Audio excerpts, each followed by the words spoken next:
Hey there, it's Kathy. I just wanted to let you know that you can listen to History of the 90s early and ad-free on Amazon Music, included with Prime.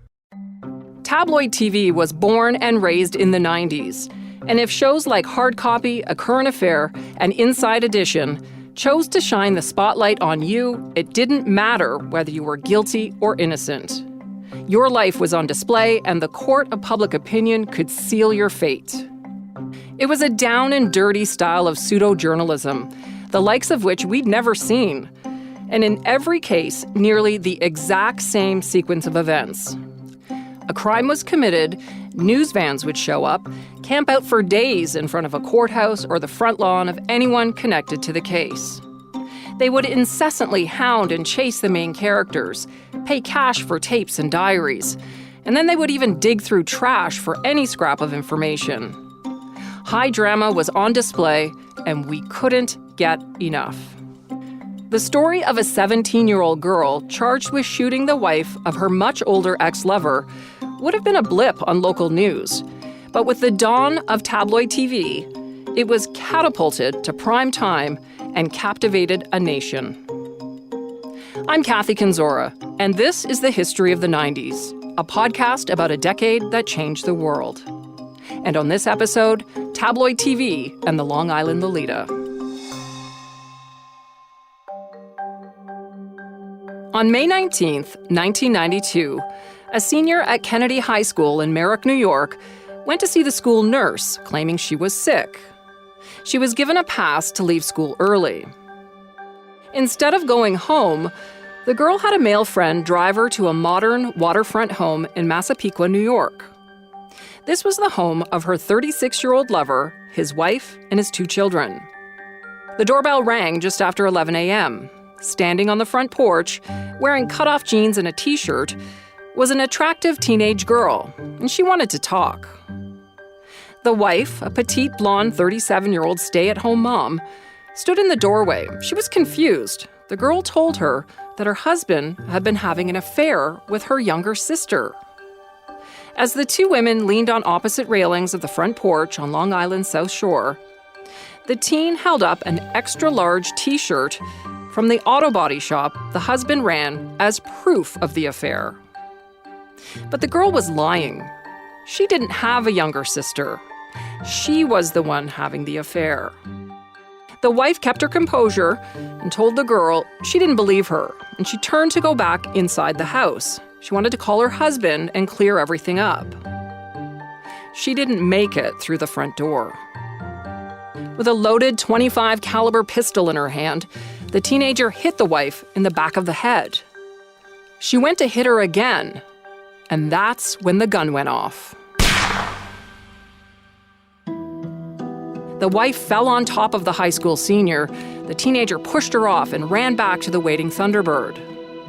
Neighbors heard the shot, and the wife was rushed to hospital by a helicopter. She wasn't expected to survive because the bullet severed the carotid artery in her neck, shattered the base of her skull, and it ripped through her right eardrum. The motive for the attack was as mysterious as the identity of the would-be killer.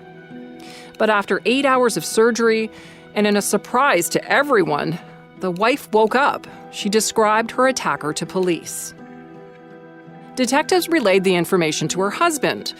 And according to police, he broke down and told them the description matched a teenage girl that he'd been having an affair with. Within days, he would change his story and deny the affair. But for now, he gave them Amy Fisher's name and address.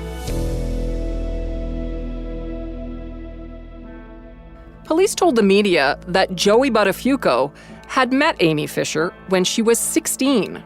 He ran his dad's auto body shop, and Amy and her parents had brought a car there for repair.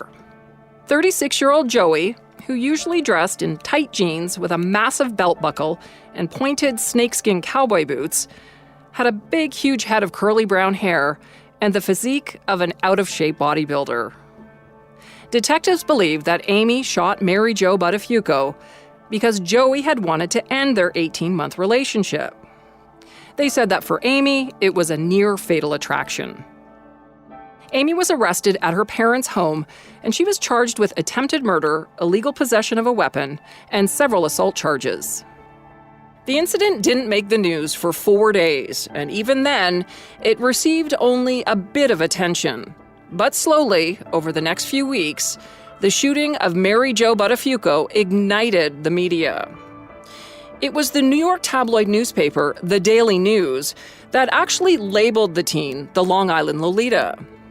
All 3 New York City print tabloids had a field day with the story. The wall-to-wall coverage spread to mainstream media, too.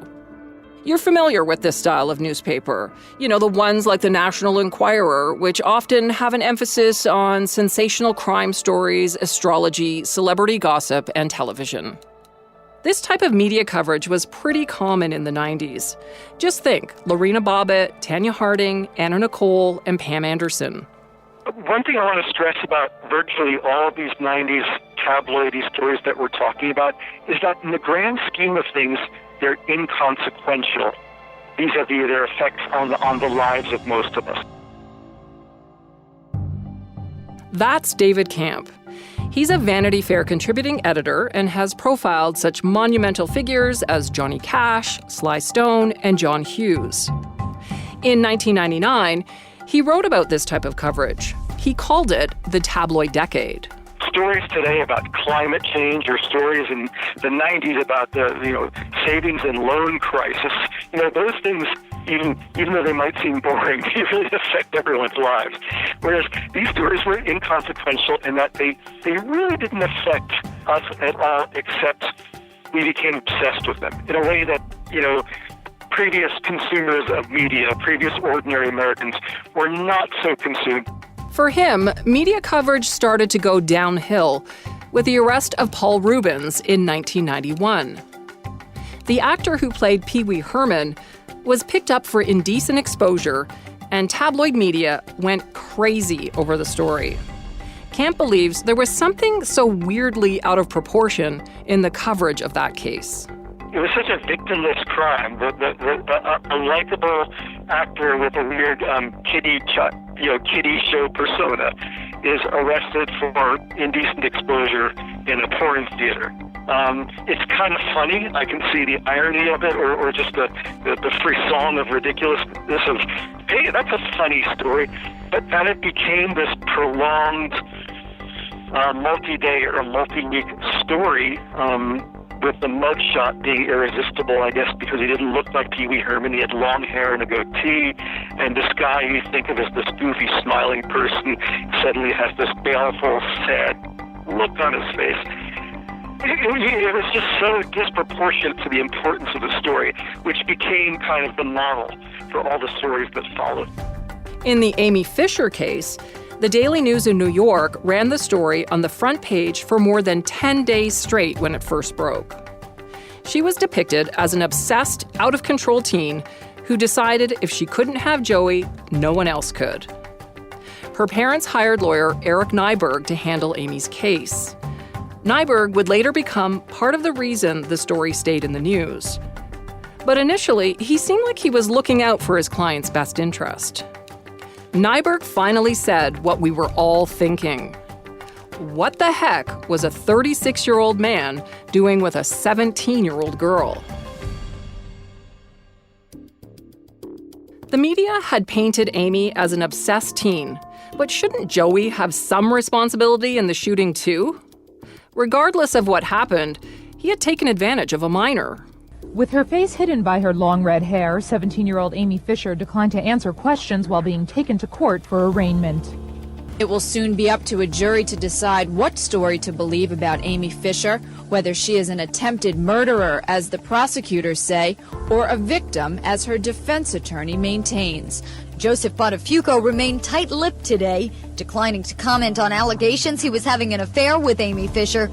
As appetite for the Long Island Lolita grew, so did the media coverage. Coverage that started in print led to primetime TV. And in the early 90s, 3 main tabloid TV shows reigned supreme. A Current Affair hosted by Maury Povich, yes, that same one with the lie detector test. Inside Edition, hosted by Bill O'Reilly. That's correct, same guy. This is how he got started. And of course, hard copy.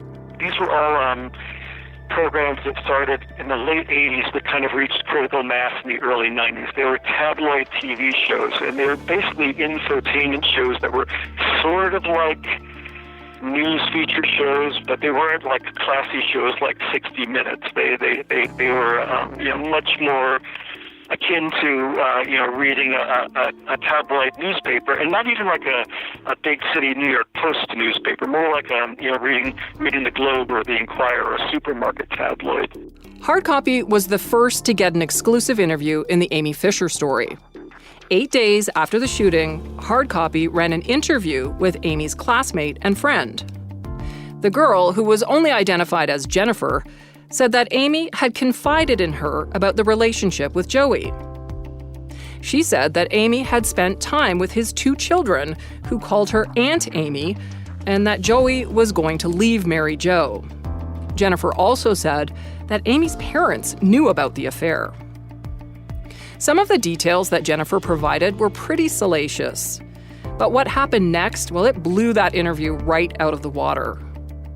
A competing tabloid news show, Inside Edition, was going to air portions of a videotape that showed Amy in a hotel room having sex with a man who said the teenager was a high-priced escort.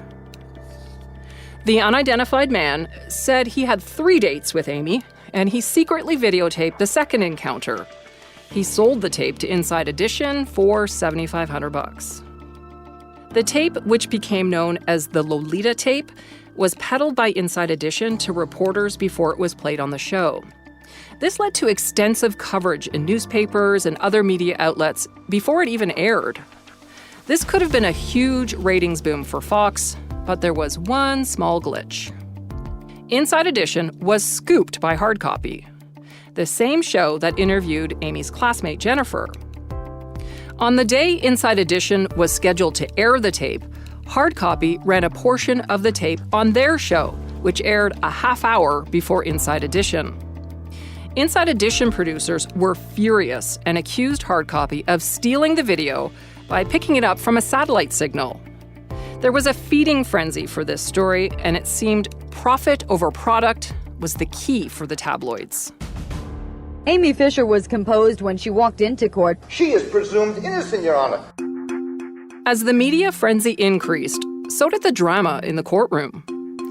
At Amy's arraignment in December of '92, her lawyer lobbed an accusation at Joey Buttafuco that further inflamed the situation. Eric Nyberg accused Joey of being the one who lured the teenager into prostitution.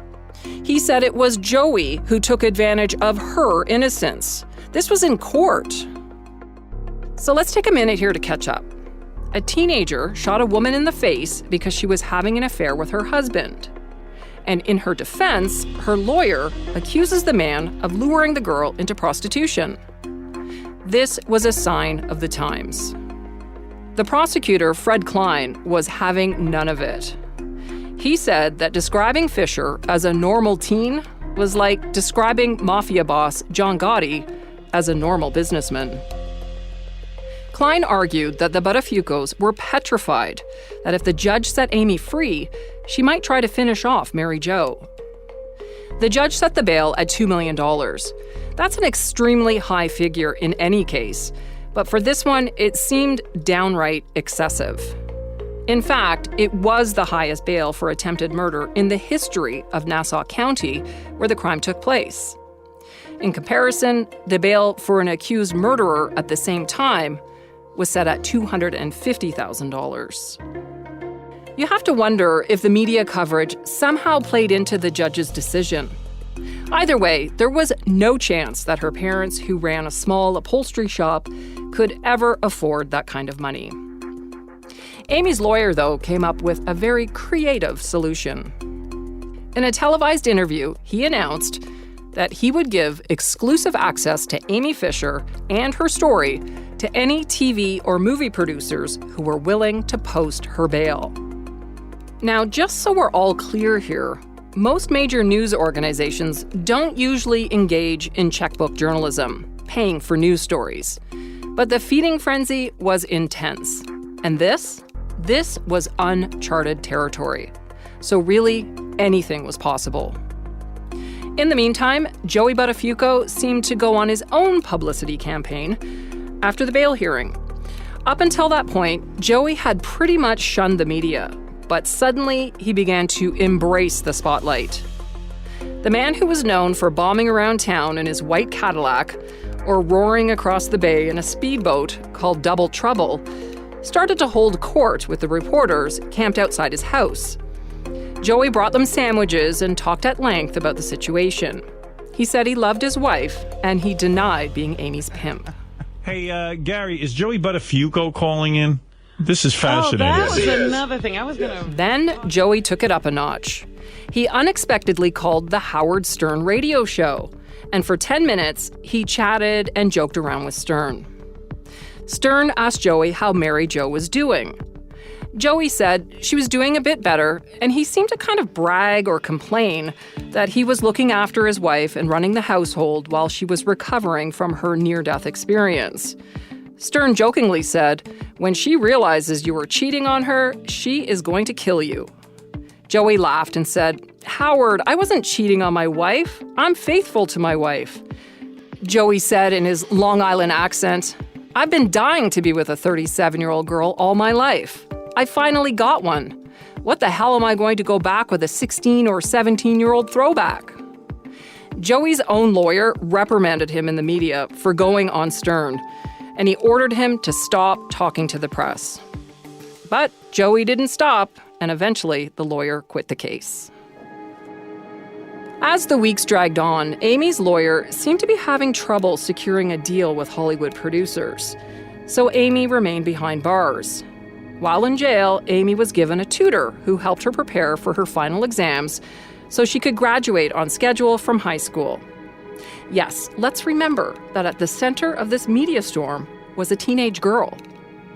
In the meantime, Mary Jo agreed to sell her version of events to CBS and TriStar TV, who would produce a made-for-TV movie about the case.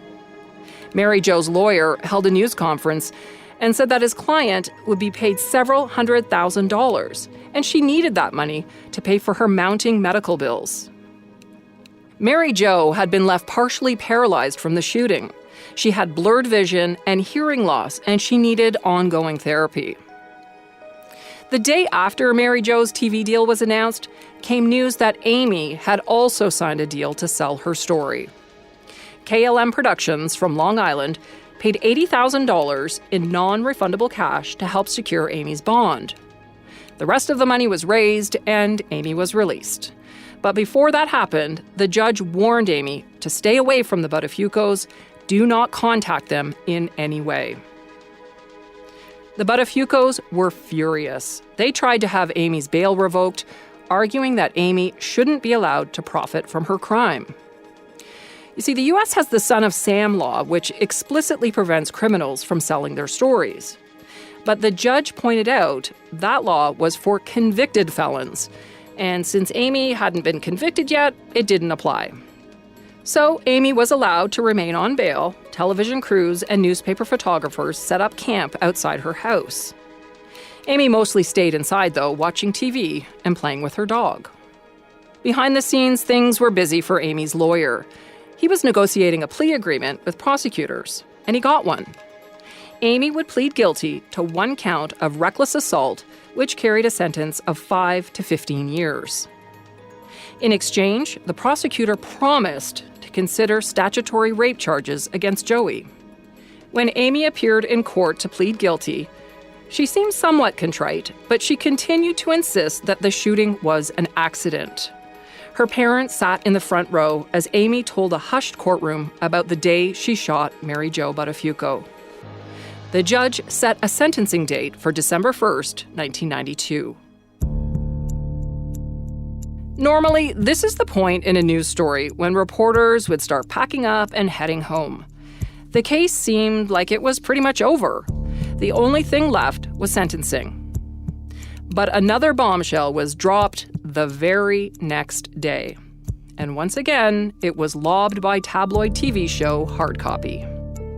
The show obtained surveillance videotape that showed Amy visiting her new 30-year-old boyfriend, Paul Makeley, at his gym the night before she appeared in court to plead guilty.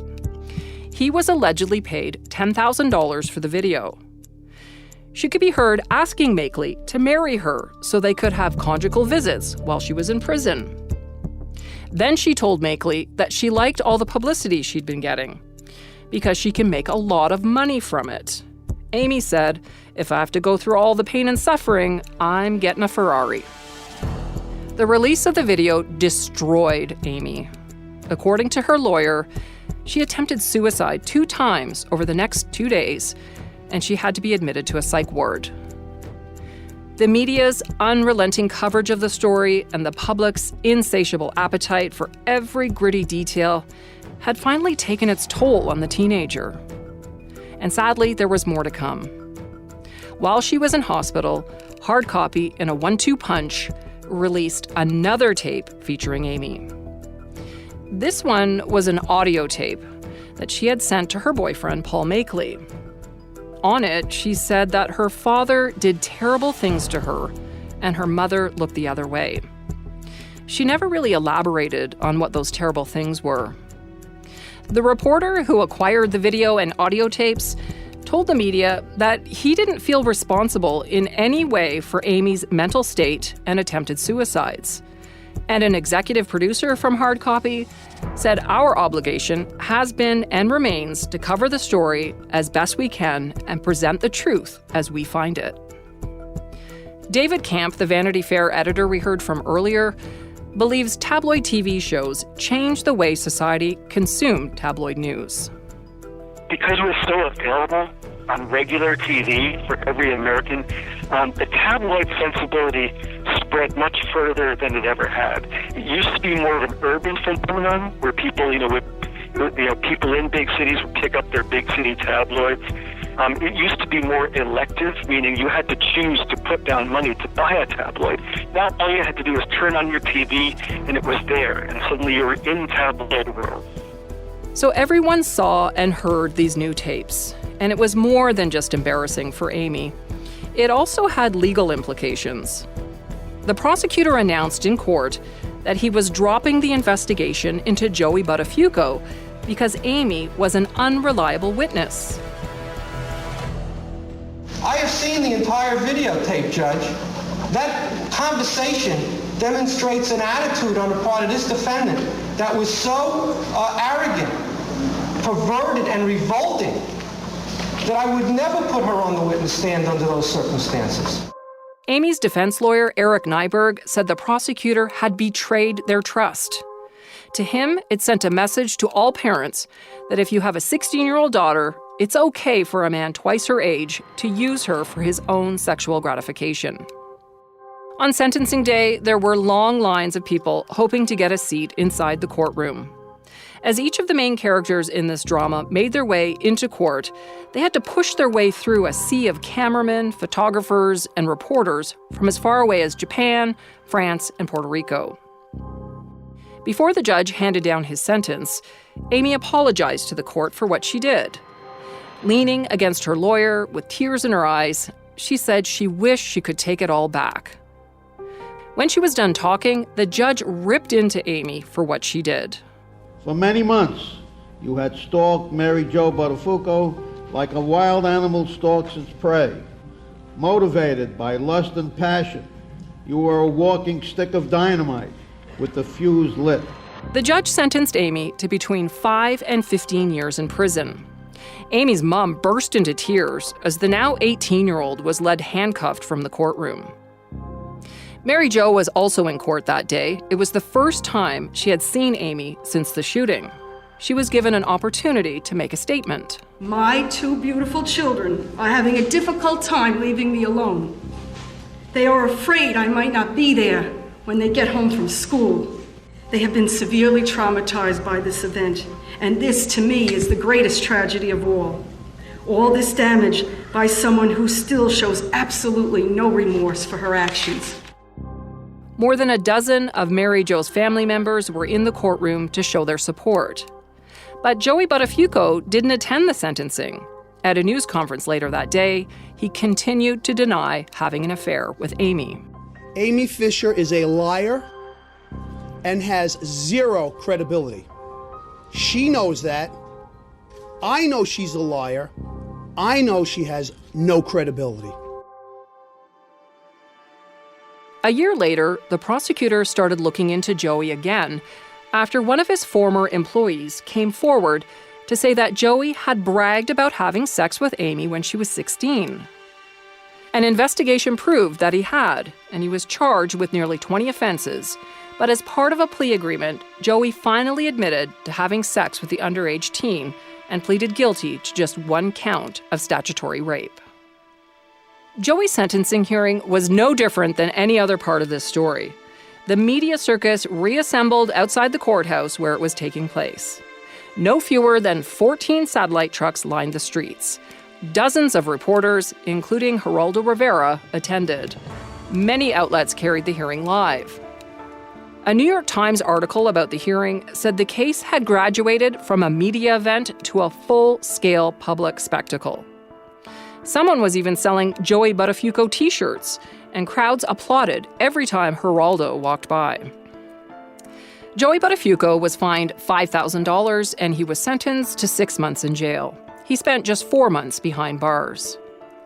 Amy ended up serving more than 6 years in jail. Before she was released, she began corresponding with Mary Jo. Amy eventually apologized to the woman she once almost killed. Mary Jo accepted her apology and forgave her. The media phenomenon that was the Amy Fisher-Joey Buttafuco story ended up spawning 2 books and 3 made-for-TV movies. This was pretty common back then. All 3 major networks aired new original movies every week, and a lot of them were ripped from the headlines like the Amy Fisher story. Sometimes 2 networks would do the same story, but this was the first time that all 3 made a movie about the same thing. Maybe you remember watching one of them. There was the ABC version, starring Drew Barrymore as Amy. It was told from multiple points of view and didn't really pick a side as to who was guilty or not. The CBS movie starred Alyssa Milano and told the story from the points of view of Mary Jo and Joey Buttafuco. And then there was the NBC version, which told the story from Amy's perspective, portraying her as an innocent victim. All 3 TV movies scored very high ratings. The Drew Barrymore version was the highest. A senior TV executive at the time said it was hard to get away from these types of movies. She said, "We all say we don't want to keep on doing these true crime movies, but then these numbers come in and what choice do we have?" For that poor TV executive, true crime podcasts hadn't been invented yet. Eventually, the main 3 networks, they got out of making made-for-TV movies and miniseries altogether for a whole bunch of reasons. For starters, it was just too expensive. Paid cable channels took over, and now you have to turn to HBO, Lifetime, or the Hallmark Channel for original movies. As for tabloid TV shows, Inside Edition is still on the air. Hard Copy was canned in 1999, and A Current Affair went off the air in 1996, but it made a very brief comeback in 2005. Tabloid shows disgraced celebrities of the 90s, people like Hugh Grant, Marv Albert, George Michael, and President Clinton. And it exploded cases into the spotlight, cases like the Menendez trials, Heidi Fleiss, Rodney King, Woody versus Mia, Michael Jackson's child accuser, and the Branch Davidian Inferno. Today, TMZ is doing the closest thing to those shows in the 90s. Their focus is more on celebrity gossip and paparazzi footage. But they also cover their fair share of tabloid stories and high-profile crimes like Optimum and the trials of Casey Anthony and Scott Peterson. Tabloid news didn't start in the 90s, and it certainly didn't end there. But David Camp is convinced things were much worse during that decade. There's kind of a sordidness to the way the 90s were covered and the way they unfolded that was so new and so abrupt and complete a change from what had been before that I think was more tabloidy in a sense than the period we're living through now. It just felt dirtier and more soiled. After jail, Amy Fisher briefly wrote a column for the Long Island Press, and she published a couple of books. She married a man 25 years older than her, and they have 3 children. And after a sex tape the couple made was released, Amy had a very brief career in the adult movie business.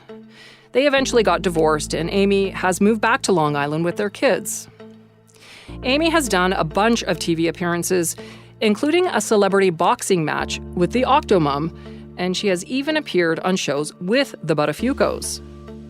Mary Jo and Joey stayed together for another 11 years after the shooting. They divorced in 2003, and a few years later, Mary Jo released a book called Getting It Through My Thick Skull: Why I Stayed, What I Learned, and What Millions of People Need to Know About Living with Sociopaths. Her face is still partially paralyzed, and she's deaf in one ear. As for Joey, well, he remarried after the divorce and has made a ton of TV and movie appearances.